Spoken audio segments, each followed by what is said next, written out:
Right. Hello, everybody. My name is Matt Taverna. I'm a PhD student here at Indiana University, and I'm really happy to welcome you all to the Observatory's Awesome Speakers event. As we usually do, I'll get started by doing a quick introduction to the Observatory for those of you who haven't sort of crossed paths with us before, and then I'll introduce our awesome speaker for the day, and we'll get into the fun stuff. Right, so the Observatory on Social Media is a joint project of the Luddy School of Informatics, Computing, and Engineering and the Media School here at Indiana University. OSoMe is an interdisciplinary research group that is interested in all things at the intersection of media and technology, with a particular focus on social media, as the name suggests.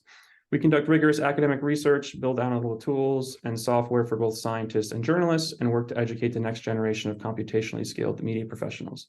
We encourage you to visit our website to learn more about the latest research papers that we put out, tools, or really anything else going on with the Observatory. You can see the link at the bottom of the slide there. As part of the Observatory's interdisciplinary mission, we've organized this Awesome Speakers virtual event. The event consists of a series of talks from some of the brightest researchers and scholars who are working to rigorously understand how social media, the internet, and technology impact the world. Please make sure that you check out the event page on our website. The URL's there at the bottom of the slide for more information on future talks. This is the last talk actually for this semester, but we have a bunch more lined up for next semester. And if you found the topic of today's talk or previous talks interesting, I'm sure you'll be interested in others that we have lined up for you. And with that, it is really my pleasure to introduce my pleasure to introduce Renée DiResta. Renée is a technical research manager at the Stanford Internet Observatory, which is a cross-disciplinary program of research, teaching, and policy engagement for the study of abuse across various information technologies. Her work examines the spread of narratives across social and media networks, how distinct actor types leverage the information ecosystem to exert influence, and how policy, education, and design responses can be used to mitigate manipulative dynamics. Renée has advised Congress, the State Department, and other academic, civic, and business organizations. She's also led outside teams investigating Russian influence campaigns during the 2016 election. Renée is also an ideas contributor at Wired and The Atlantic and has received numerous prestigious awards that we do not have time to go through today. I'm really excited for her to speak about some of her work today around recent generative AI developments. But before we start, I'll just remind everybody of the structure that we typically use. So she'll speak for about 45 minutes, and then we'll do questions at the end. You can feel free to leave questions in the chat or sort of just save them for later and ask during the discussion. And then with that, I'm going to try to stop sharing, and then Renée, you can take over. All right, thank you so much. Hi, everybody. This part always gives me a little bit of anxiety, but let's hope that this works. I'm going to try to actually turn off desktop notifications for Zoom. It's actually popping up a bunch of things for me here. So just hold on 1 second while I do that, and then we will commence. Okay. Okay.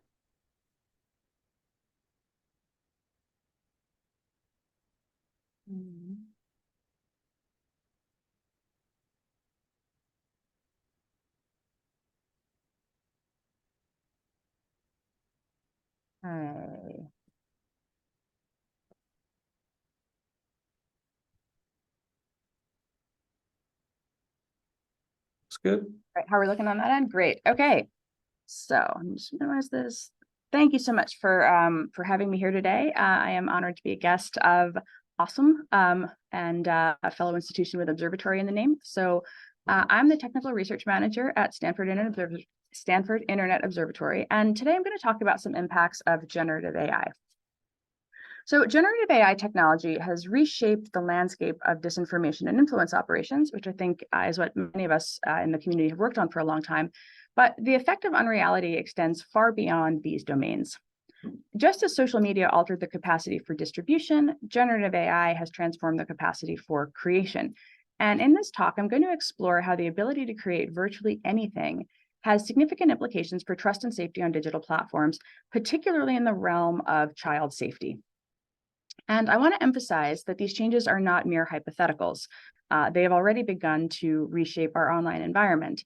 And therefore, this talk will also discuss ways that platform trust and safety teams, as well as policymakers, are struggling to grapple with these new challenges as we all adapt to a world in which unreality becomes pervasive. As a content warning, this talk is going to include mention of child sexual abuse material, or CSAM. It will not contain any images, but I want to make sure that that's disclosed at the start. At Stanford Internet Observatory, we study abuse in current information technologies. And to make that very, very broad mandate more practical, we divide our work into what we call the 4 buckets. So the first bucket is trust and safety. And that covers dynamics in ways in which people use online services that in ways that cause human harm. So individuals experience brigading or harassment, they encounter self-harm material, there's the challenge of CSAM, there are predatory financial scams. Trust and safety is a fairly broad area of research for us at SIO. We have a journal and an entire curriculum devoted to it. I think what we are perhaps more known for publicly oftentimes is the second bucket, which is information interference. And that's where the work on manipulation, rumors, influence operations, and state actor disinformation campaigns fall. Bucket 3 is what we call emerging technology. And of course, that's where generative AI falls, but it also for us covers things like new or emerging social media platforms. And bucket 4 is policy. SIO is housed in a cyber policy center, so we also produce policy outputs related to findings from empirical research into the first 3 buckets. Sometimes that can be regulatory policy. When and how should government intervene, should create a law or a standard or reevaluate authorities. Sometimes the regulatory policy asks who is best equipped to address a specific harm. And while that might be the federal government, sometimes state governments, other times the best improvement in the short term might be self-regulatory. So state media warning labels, for example, was something that we advocated for as a solution for improving context and transparency around state propaganda, and platforms were best equipped to act in that capacity. Of course, as we've seen, platforms can also simply change their mind, perhaps if they come under new ownership or if business incentives shift. So self-regulation enables quick response, but it is actual regulations that hold private power to account. So we think about the 4 buckets holistically as part of a complex system. Changes to a policy related to trust and safety, like changing how users are verified, for example, might open the door for a disinformation actor in the information interference bucket to behave in a new way. Emerging platform entrants into the social media ecosystem, you can think about Truth Social perhaps, or now Threads, will affect both how communities connect with each other and also how rumors spread. So emerging technology transforms the information interference piece. The trend towards protocols and decentralization in particular is reshaping the social media ecosystem right now, and that's begun to have significant consequences across the board.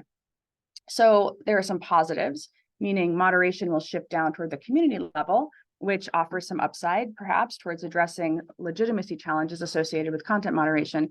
But it also puts small platforms or federated servers in the challenging position of having to take a lot more responsibility for what they host.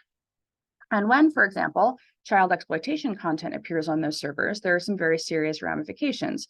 The people in charge may not be equipped to handle them. They are also likely not equipped to handle the sniffing out of networks of inauthentic accounts.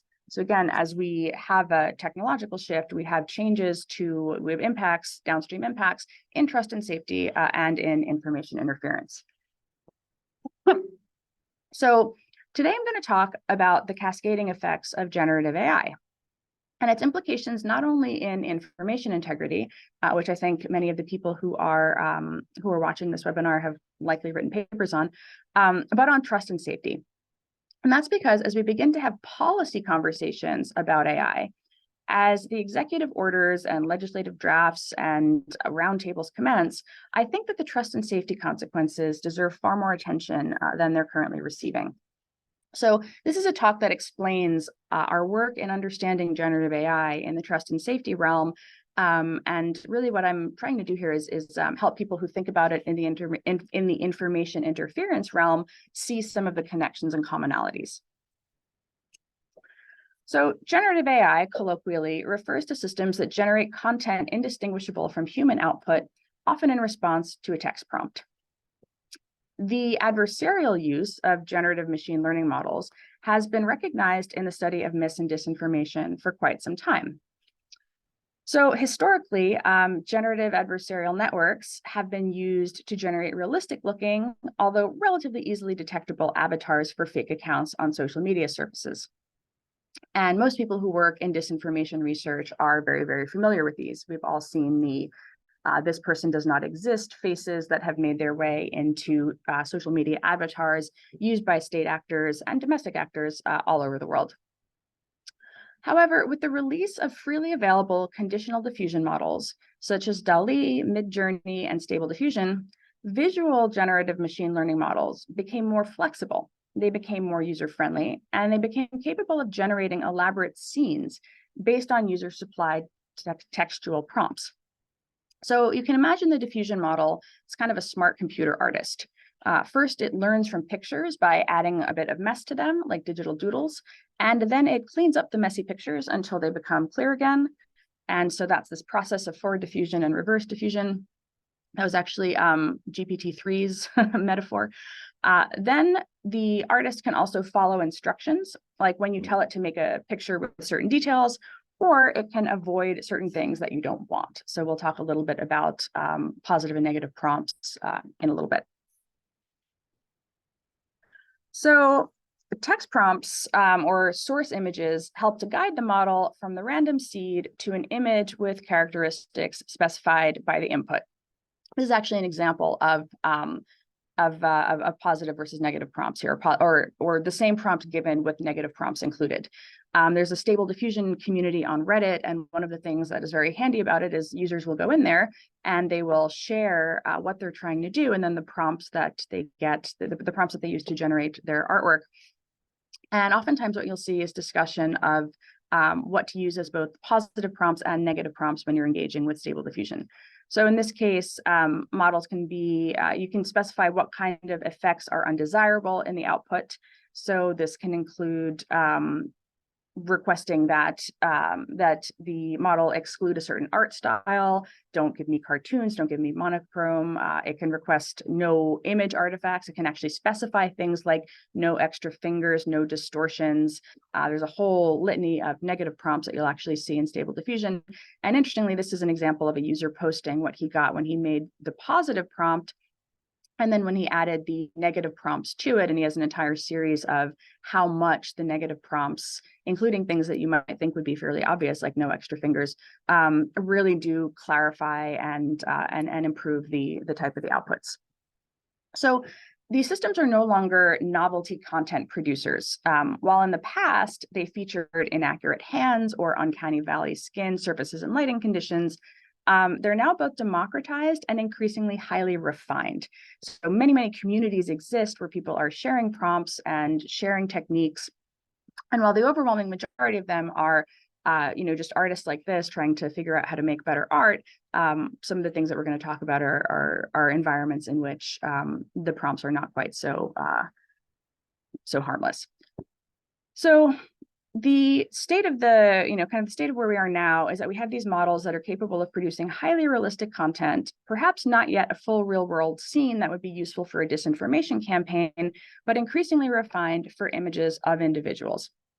And access is no longer gated by the need for high powered GPUs. Imagine many people are familiar with this image within our research community here. This is an image that went viral on Twitter or X briefly, which the allegation that was made was that the Pentagon, there had been an explosion at the Pentagon. This is somewhat remarkable because the Pentagon looks nothing like that. You can see kind of the pillars defy the laws of physics with the fence also. That's not how fences work. They usually don't go around the lampposts. The bush is not burning, though there's quite a bit of smoke behind it. So the sort of thing where, this is an example of something that is relatively low effort, not particularly sophisticated, but interestingly, this still did get some lift. It still did, get amplified. And that's in part because people trusted the sources that were putting it out. There was the accounts had blue checks. One had Bloomberg in the name, even though it wasn't linked to Bloomberg. RT came in and picked it up and boosted it. So in the realm of influence operations, we'll be seeing generative models used for some interesting things. Persona creation gets more interesting again, as you have those realistic faces that are not as detectable or obvious as the stuff that comes out of the GANs generators. They'll be a little bit harder to detect. Bots will get more interesting again. I know you all do a lot of work on that here. I'm not really going to spend much time on LLMs and chatbots in this talk, but there too, you're going to see that generative AI creating Unreality in the form of quite engaging accounts. And then in situations such as this, you'll see sensational moments that go viral before they can be fact-checked. So this is going to get lift. There were some little blips in the stock market around this, around this time, because automated trading machines also for some reason still look to Twitter as a source. And what you're going to see then is these sensational moments that go viral before they can be fact-checked, even though, again, something like this is fairly easy to disprove. Text generation, image generation, video, audio, all of these things will significantly transform the variety and persuasiveness of propaganda. And I think in one way that we can just think about this is that just as social media democratized and foundationally transformed content distribution, these models do the same thing for content creation. So significantly expanding the reach, so social media significantly expands reach. This significantly expands the number of people who can create whatever they want. Far more people can create photorealistic content fairly instantaneously and cheaply. I think overall, this is still a net positive, but in this talk, we're going to focus on some of the really terrible things that do require some guardrails. And again, every introduction of a new technology shifts the playing field, both for real users, real people, ordinary people who will benefit, but then also for individuals with malign intent.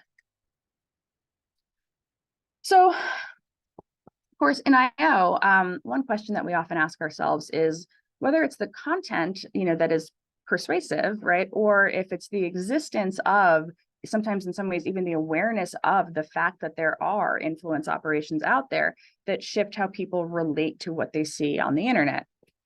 And that's happening with this as well. So the existence of generative AI technology gives everybody the potential to create Unreality, but it also changes our understanding of reality. And as we have seen awareness that these systems exist kind of move through the world, one of the things that we also see is actual atrocities being dismissed as fakes because the technology exists. So it takes a lot more time to verify what is actually real. And so this means, of course, that you can kind of choose, you have a sort of choose your own adventure reality. Do you believe this because somebody put it out? The AI authenticators are not at the same stage as the AI content. And so in the Israel-Gaza conflict right now, we've recently seen some real images that have been released that have been, false positives misidentified as AI generated, leading to a whole lot of confusion and anger and also factional behavior as people try to say, well, this machine tells me that this is AI generated, even as you have people over here saying, no, this actually happened. So Danielle Citron and Bobby Chesney called this phenomenon the liar's dividend in a 2018 paper. This is something that I think we have anticipated in this field for quite some time, but now it's actually here. Sorry, I have a little bit of a cough today. Okay, so perhaps the most immediate, profound impact of Unreality is going to take place outside of the realm of political propaganda. There's a lot of focus on that, but what we're seeing right now is within the trust and safety realm, real direct impacts on individuals. So there's a significant increase in the production of non-consensual intimate imagery, right? So for example, generating content that takes the faces of real people and then renders them in the nude or in compromising or adult situations. We've all heard of deepfake videos. The name itself is actually a reference to adult content. So given what we know about what powers the internet, the sort of proliferation of adult content is not entirely a surprise. Face swapping positions the faces of women on the bodies of, for example, adult film stars, and that's been going on for quite some time. But now you can kind of do it with an app on your phone, right? So just as social media took the cost of content dissemination down to clicking a button, that's where we've just gotten with creation in this realm as well. So Third-party hosted services like those offered by OpenAI or kind of major players in the space did take these concerns into account. However, initial diffusion models that run locally on a user's hardware, because again, anyone can run these now, were released with fairly limited safety controls. So while some controls have been added to prevent political misinformation or adult content on the offerings from the kind of big firms, prior versions of models like Stable Diffusion that were partially trained on adult content remain in heavy use within kind of creator communities. So there's a big thriving open source community. Again, you can head to Reddit and see the sort of very excited, legitimate artist communities that are growing around these things. But there are also other communities, not on Reddit that I've seen, that have developed to attempt to advance its ability to generate flexible and realistic new adult content. So even as you have these questions of, okay, where should the guardrails be? You have communities of people that are working to kind of push the envelope to generate more of this adult content. So as far as some of the technologies that are assisting this, again, generating adult content, just to be clear, is not a problem, but you can perhaps see where we're headed on this. So one way that this is happening is through what's known as low rank adaptations, or LoRAs, which provide a lightweight way to train add-on model weights that steer the model's outputs in a particular direction. So in adult content creation, this can include touch-ups for specific parts of anatomy, or ways in which you might make the skin look more realistic, ways to get past the kind of perhaps uncanny valley type content that the models can sometimes return to kind of increase realism by adding flaws to the skin and things like that. So a wide array of community-produced LoRAs have really proliferated in the early months of 2023, along with user-supplied prompts and seeds to replicate and customize results. And so LoRAs are also referenced in communities dedicated to CSAM, to child sexual abuse, because of their ease of use to fine-tune the Stable Diffusion models with existing content of victims to generate more content of those victims. So you can generate content that builds upon existing content using the faces of existing people who have been exploited. So LoRAs can also be used with in-painting, which applies a mask to a certain part of an image and then uses textual prompts to do visual revisions or touch-ups. So you can actually change certain pieces of the image. If you've tried, for example, something like Adobe Firefly, which again is one of these models where you access it through Adobe system. This is not returning harmful content, but it does let you say, hey, I really like this image that you've generated, but maybe over here, instead of a blank background, I'd like some windows and a few plants. So you can change the environment that the content appears to be situated within.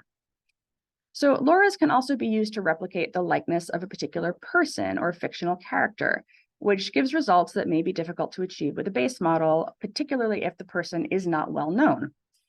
So this has been used to create realistic images of living people or children, and can also be used to adjust the character's age. So you can see in the figure on the screen here, kind of what something looks like generated by a popular Stable Diffusion model, the same prompt, but with a LoRA to try to make the output resemble Audrey Hepburn, and then an effort to age it down. So there was a news story actually just this week, if you're interested in understanding a little bit more about these sorts of facets, the kind of dark side of some of the community dynamics here. There's a news story just this week about Civet AI, which is a thriving creator community. I think just got a venture capital, some VC funding. But over there, you're seeing users post bounties for fakes of specific people. And because of the ease of generation, the specific people are not necessarily famous celebrities. It's, hey, I've got six pictures of this, usually women, random woman off Instagram. I want to generate more content. So that's kind of one facet. LoRAs are one facet of what's shifting. And then we have this other dynamic. They're models that allow for fine tuning and restyling of images via text prompts and visual outputs. This is an example of something called ControlNet, which can extract visual or human pose data from existing photos, and then users can use text prompts to generate new images that match the original pose. So this allows for fine control over the activities of the subject, as well as restyling them aesthetically. And as time passes, adjusting poses and other visual aspects will get closer and closer to being real time. So these pose files are currently also distributed in the open source generative ML community. And I think that's the kind of images you can see over there, the little stick figures. You can envision the sorts of things that are sometimes shared.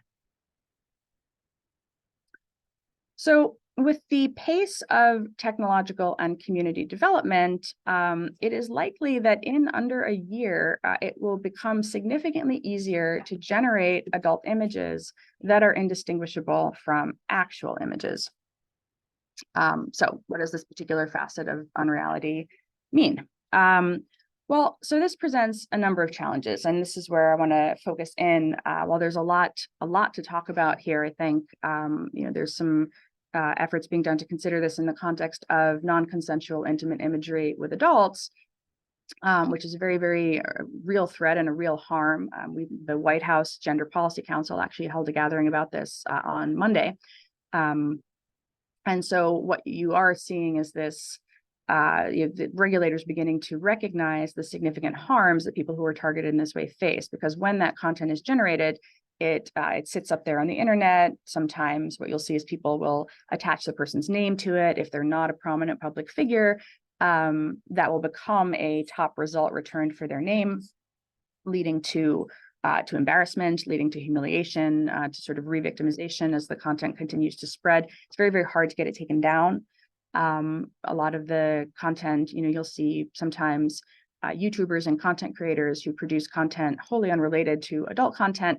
Nonetheless, there's a lot of examples of their voices, their faces, and content out there. And so there's a kind of thriving marketplace to generate content related to them. And then you can search for that creator's name and see adult content generated that features them. But then there's the other kind of even worse side of this, actually, which is the child sexual abuse material side. And one of the challenges that has begun to happen is that it is increasingly difficult to definitively distinguish CSAM imagery as being computer generated. So this kind of content takes several forms. So we wrote a big report on this. It's up on our website. A UK group actually released one about 3 weeks ago, kind of adding some quantity details to how many of these they're seeing, just the proliferation that's begun to happen. Sometimes it's manipulating CSAM to create additional depictions of minors. Sometimes it's manipulating non-sexual images of minors to create suggestive content. So again, that same dynamic of if you have your face on the internet somewhere or people's children's faces on the internet somewhere, that can be used as a seed. And then there's blending media to create suggestive depictions of non-existent minors. So wholly generated, people that do not exist, children that do not exist. So there's sort of 3 different forms that this kind of content creation has begun to take. So what is the response to it? Well, CSAM is illegal, right? And so there is a fairly well-established workflow, the cyber tip line workflow through the National Center for Missing and Exploited Children, where tech platforms and other places where this content is uploaded or shared will automatically generate reports to the cyber tip line at NCMEC, which assigns a priority characterization based on certain categories of content. And so there's a very sophisticated rubric and schema for assessing how to rank those tips in a priority order. After that, this is sort of location. If location can be determined, overseas partners and others begin to come into the picture. Law enforcement, of course, comes into the picture. Investigations begin, and this is the process by which in the pre-AI days, pre-generative AI days, this is the sort of process that was followed. But in the scenario where highly realistic CG CSAM becomes highly prevalent online, the ability for the NGOs and law enforcement to investigate and prosecute these cases is likely to be severely hindered. So to give you some stats on this, NCMEC, the National Center for Missing and Exploited Children, received more than 30 million reports of known CSAM in 2022. And law enforcement has a very, very hard time. It cannot keep up with the existing case backlog because it takes a significant amount of time to investigate these reports. So as CG-CSAM increasingly spreads online, reports of it are likely to further overwhelm NCMEC and law enforcement. And cases with non-existent victims, that sort of, second and third kind of types of content that I was mentioning, cases with non-existent victims are likely to delay other pressing investigations. So then prosecutors also have to make a tough decision on how to prioritize photorealistic CG-CSAM investigations if they become commonplace, and that's due to limited resources, competing priorities, and constitutional constraints. So due to some advocacy efforts from civil society, academia, and law enforcement, regulators at the federal and state level are increasingly aware of the problems of AI-generated CSAM. And on June 5th of this year, the FBI issued a warning that generative AI tools are being used to create explicit content depicting minors and non-consenting adults to threaten, harass, or extort victims by sharing or threatening to share the content online. So in June of this year, the law enforcement, the FBI, did kind of begin to comment quite publicly on the risks of what was happening here. So the question, though, is what to do about it. And I want to highlight two areas where policy considerations have begun, but really need to be refined. So some of the responses are considering the content creation phase, right? So how do you think about making it harder to generate this content, right? Is the best point of intercession at the generation phase. So I think it's important to emphasize that regulating AI companies, while potentially valuable to pursue for a whole vast array of other reasons, will likely be ineffective for addressing AI-generated CG-CSAM, as most of the abuse comes from open source tools and is generated on personal devices. So it is not the big, you log in and you give a prompt to your quite prominently branded AI company's interface. That's not where this is happening. This is happening, within open source communities with open source tools. And so as online communities are collaborating on tools and processes to use open source software to generate more realistic depictions, the mitigating that kind of abuse, addressing the trust and safety issues that we were discussing, cannot be achieved by only regulating the largest tech companies. So this is where I think it's just an important kind of caveat to get out there. Broadly speaking, where generative images, videos, and audios are concerned writ large, I think it's important that regulators support the emerging private sector efforts towards digital provenance that focus on creating mechanisms for identifying the origin and changes to content. Watermarking, disclosure, other transparency measures are also being discussed. They're important as well. They're an area where more research is needed. Right now, they're not necessarily the most, they're not the most successful.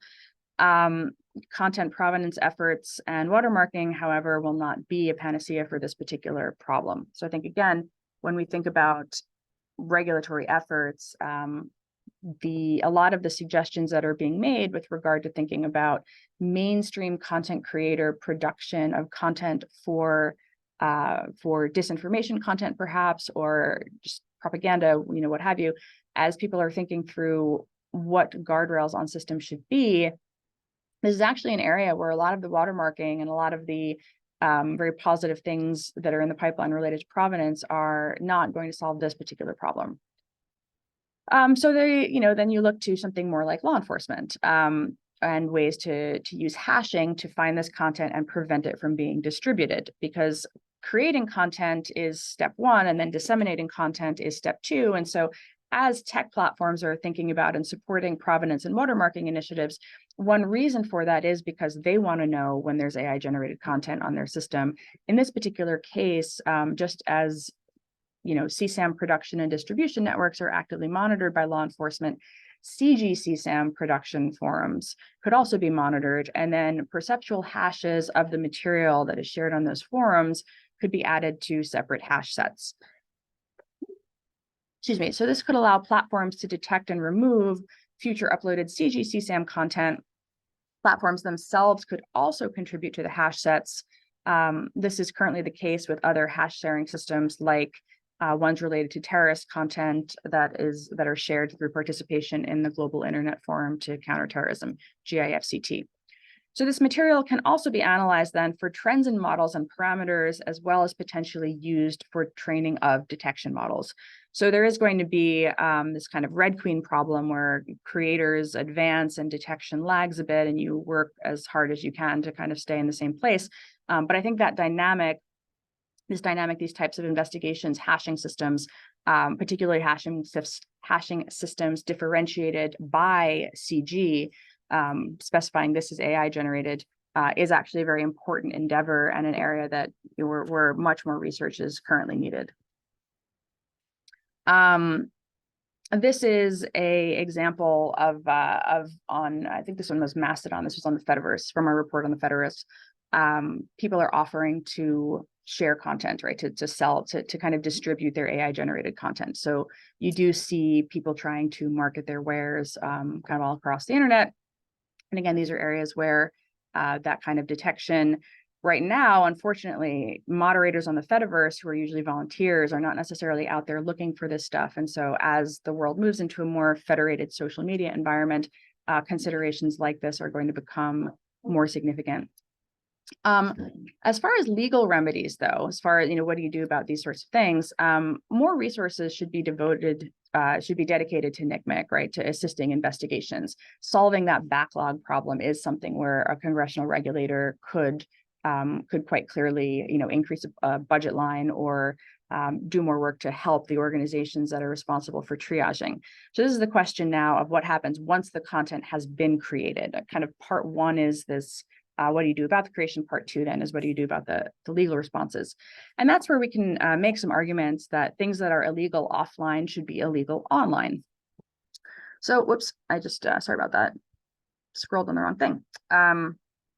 So the legal options available to individuals who've been defamed or victimized using AI technologies are actually currently quite murky.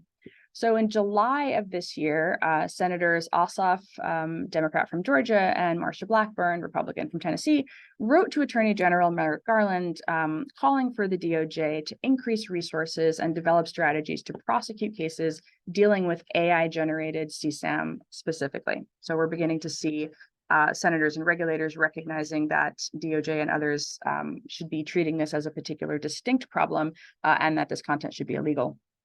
And then on September 29th of this year, a New York bill, S-1042, passed the state legislature. And I actually do not know, I haven't checked in the last couple of weeks whether it was signed by the governor. But in this particular case, that legislation prohibited the unlawful dissemination or publication of intimate images or sexually explicit depictions of an individual created with generative AI or similar technologies. So again, a very specific law that passed in New York State related to this kind of content. Sometimes when you have environments in which Congress cannot or does not act because of gridlock or prioritization or what have you, we do see state level efforts to go and to try to remedy the problem at a state level. So it seems likely that most remedies in the early stages will likely be at the state level rather than federal. For something like NCII, you might see that rendered under something like infliction of emotional distress or something along those lines. From a policy standpoint, that's not entirely inconsistent. Defamation has always been, for example, a state law matter, as have most other torts. Not everything has to be a federal law. But at the same time, from a consistency standpoint, it would be desirable for victims to be assured of an adequate remedy, no matter what state they live in. So I think the legal system has really lagged here, and in some ways, strengthening torts related to NCII, related to CSAM, really getting very clear about the legal lines for this content is actually critical. You might think it is, in fact, de facto illegal, but there have been some debates about that because there is no actual person depicted. And so if you'd like to read more about the extremely nuanced legal debates that are happening here, We did put out a report on this on our website that was done in conjunction with Thorn, which is an NGO that is dedicated to this challenge. So looking forward, both AI-generated child exploitation material and AI-generated disinformation pose formidable challenges.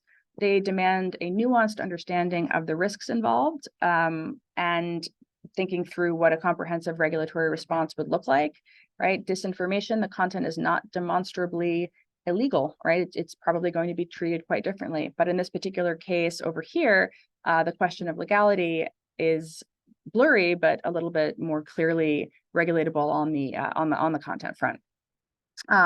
Ultimately, though, both issues underscore this kind of dark underbelly of generative AI, where technological advancements converge with malicious intent, and each class of manipulation has negative impacts for societal well-being.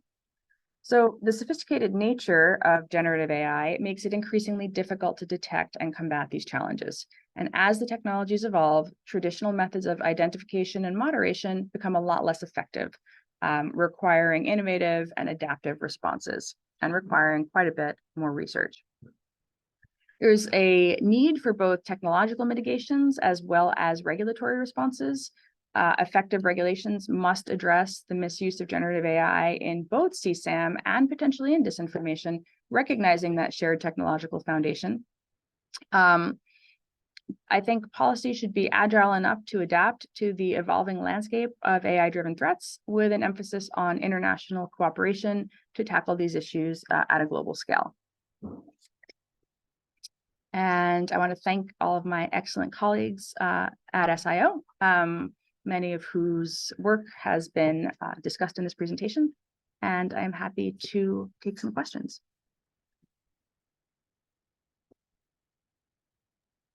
Wow, thank you, Renee. That was a lot you went through there, and I think there's a lot, like you said, a lot of work that needs to be done. So I'd like to open up the floor for questions to the group. So please raise your hand if you have any questions. Manita, it looks like you've got your hand up. You want to unmute and go ahead and ask your question. Okay. First of all, thank you for a wonderful talk. My question is related to the impact of this in the countries that do not even have an infrastructure to counter these measures, right? How could these countries or could take an initiative to control these kind of harmful effects? That is my first question. And second question is thinking about the countermeasures to mitigate this. You talked about the policy side, hashing technology or hashing from the platform itself. I was thinking more in the side of something like credibility score for each account, right? Whenever you post something, you have certain credibility score. When you share, like when others share your content, they give you a score, whether it's a harmful or like some way to manage that score. So would these kind of measures be useful? I just wanted to know about your thoughts on this kind of countermeasure. Thank you. Just taking notes as you went. So on the first part, non-US, that's actually right now there are some initiatives in Europe that are trying to create a kind of concrete parallel to NCMEC. There are things like Interpol, right, which is responsible for doing some of that triaging and that tip line process I mentioned. So the ways in which this content is shared out, because as you know, it's not a US specific problem. Nothing that I talked about is a US specific problem. So in that regard, you are absolutely correct that there are some very serious, we have pipeline challenges here. There are a vast array of other challenges in other places, including denying that the problem actually exists. And that's in the context of real reports that get put through of even real victims. And now the AI generated piece, I think there's that question of triaging the flood and where should that happen. We are currently undertaking a research project that is focusing on some of these interesting challenges related to that. That work I can't talk about yet because it's not done, but that'll come out sometime early next year. So this is an area where we are trying to really understand beyond the United States what's happening. At the White House event on Monday, which I attended, there were several people who joined. There was one from an NGO based in Pakistan that was talking about this particular concern for women there, and for children there.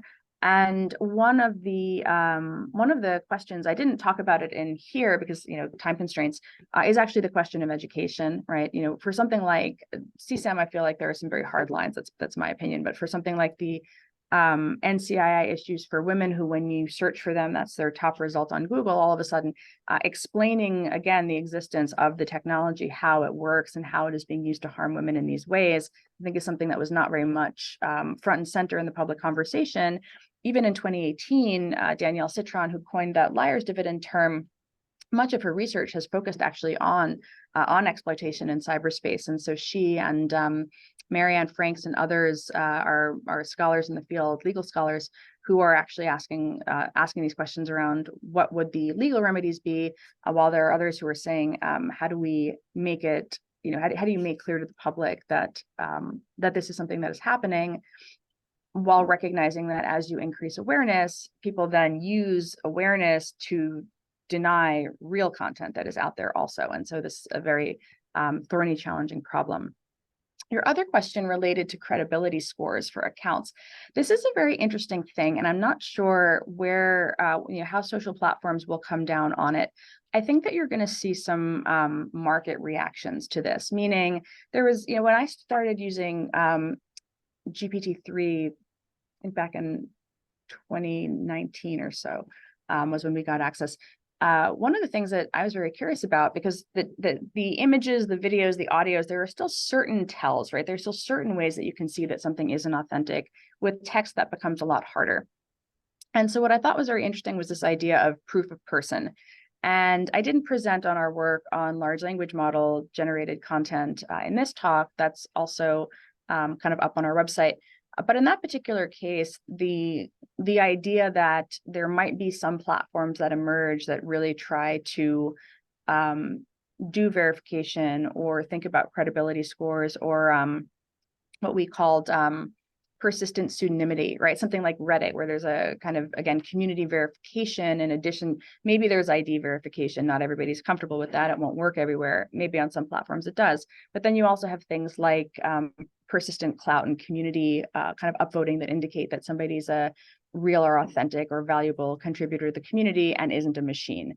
Of course, you can then also envision ways to get around that. So ultimately, it is very much a kind of a cat and mouse game as we try to think through which harms to prioritize mitigating and what the adversarial responses are. Thank you. Oh, Val, go ahead.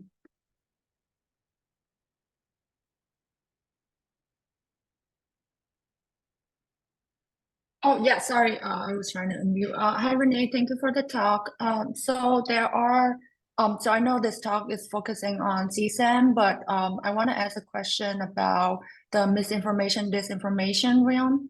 So there are arguments that saying that the fear of generative AI is overblown, and the main argument there is that people have been doing it for a long time with photoshopping and micro-targeting, but actually, user care more about who is sharing the content than the actual content. And so with that, the cost of reaching people with misinformation remains a bottleneck rather than the cost of creation. I just wonder what you think about that. That's been my feeling on it for a long time. I'm definitely open to, you know, to other people pushing back on that. My feeling has always been that if you think about propaganda through the ages, every major adversary that ever used it, you know, the US, Russia, Great Britain, you name it, Germany, all great power propaganda dating back decades, recognized that you had to create some sort of plausible front to put it out, right? It wasn't like, oh, we're just going to make a website, throw it up and be done with it, or we're going to just print up some flyers and put it out. People would say, who is behind this? Right? People do have, you know, critical thinking faculties. And so the question is, in what environment are they most receptive to something? So I think that ultimately, the area that I think is going to be interesting on that trust capacity is actually reducing the cost to create plausible identities. So I don't think it's necessarily the output itself, right? It's not the long form propaganda that is going to change the world here, or even the generated images of, of events that are going to change the world necessarily. I think what's actually going to be really interesting is this question of, you used to have to invest significant amounts of time and money to develop that plausible persona, that means of engaging with the target audience so that they trusted what you put out. And that, I think, has really been that kind of creation process has been significantly reduced, in part because instead of copy pasta and a million human in Russia, like hundreds to thousands of human operators sitting in a building, you can actually do that far more cheaply and potentially far more effectively at this point. And then Renée, one question I've been thinking is, so you were speaking mostly about sort of generating images. With the sort of LLM side of things, the sort of, you're talking about generating sort of propaganda. I can imagine potentially using this kind of technology for in sort of the text realm for good, right? Or make, AI fact checkers, et cetera. Do you think that there's any sort of equivalent when it comes to sort of the image generation side of things, or is it just sort of like all additional risk without potential benefit for using technology, this kind of technology for good?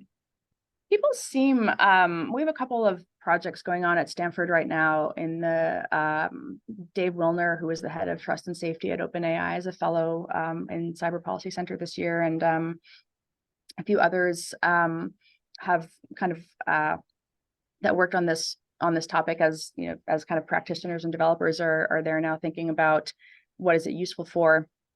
And some of the, some of the areas of research on this are using AI to detect AI, right? And so that's one of the areas that people are thinking about. Similarly, for using text AI, large language models and things to process and understand more kind of nuanced kind of content that, how do you think about its implications for content moderation, again, in non-CSAM areas? What is the potential that it has there? I see somebody in the chat. I feel like using generative AI to illustrate PowerPoint presentations. It's funny because I always I wrote my talk in like as a script, right? And then said, man, I really wish I could just click a button, do that entire export thing where it knows that this is a natural bridge and this is where a chapter break should be and this is a conceptual shift. And I mean, I'm such a I personally use the technology constantly just for various times throughout the day, things I want to think about, things I want to do. I don't find it to produce anything immediate, but I do think that the kind of positive benefits are quite significant. And so the question of how do you handle these very specific emerging downsides driven by malign actors is really the question that faces us. Great, thanks. And then Stu mentioned in the chat, how are humans doing this research dealing with emotional and personal impacts? Is there a social worker or therapist in the loop? And then just sort of to piggyback on that, I think of that also in terms of if there's going to be all this additional content, you have people doing sort of moderation, human checking things on platforms. Like, I feel like there's going to be way more people necessary. So sort of in the same line, like what are we expecting here? Do we just need to sort of double the staff or what's needed?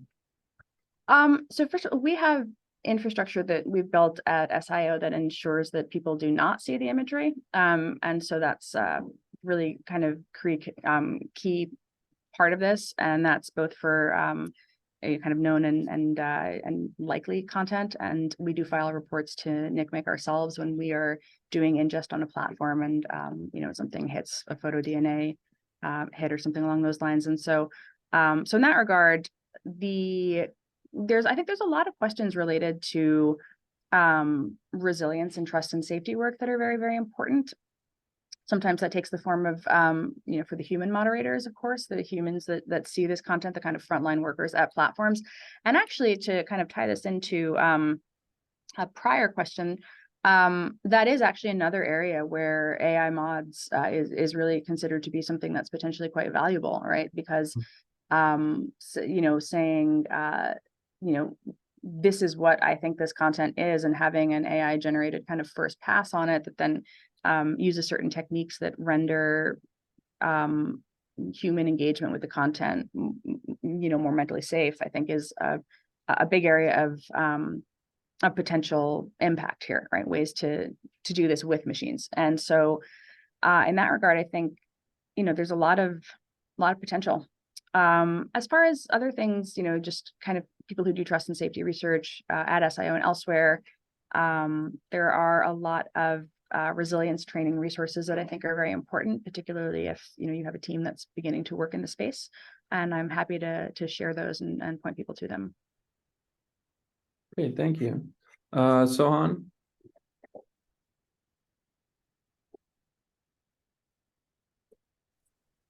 Hello, hi. Can you hear me? Yep. Hi, thank you. I was wondering, like, with this becoming more and more doable in real time, both videos and maybe even, images and maybe even videos soon. I like something like JavaScript.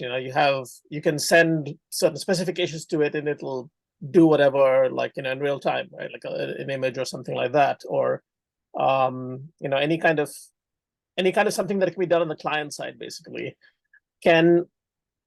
If technology evolves such that, for example, a lot of these the Gen AI stuff is moved to the client side, either by choice, or by just it's the prevalent way of doing things. The browser has like a generative AI plugin or something like that, and then you just have those things appearing on people's machines without actually being shared as such. Like, you don't actually share an image, or whether CGC-SAM or disinformation, video or images.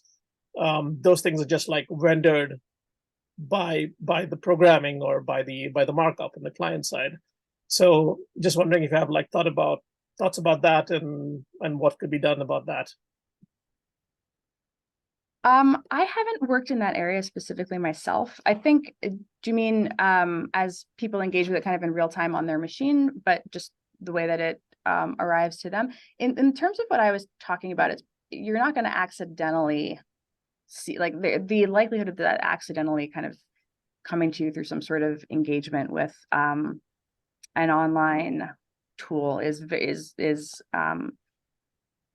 I can't think of how that would happen at this point. But I think because there are so many kind of trust and safety safeguards built into the large providers for this sort of thing. Well, if I may just elaborate a bit, there are already apps that can do this stuff in real time, right? Just putting a face on some right. Okay.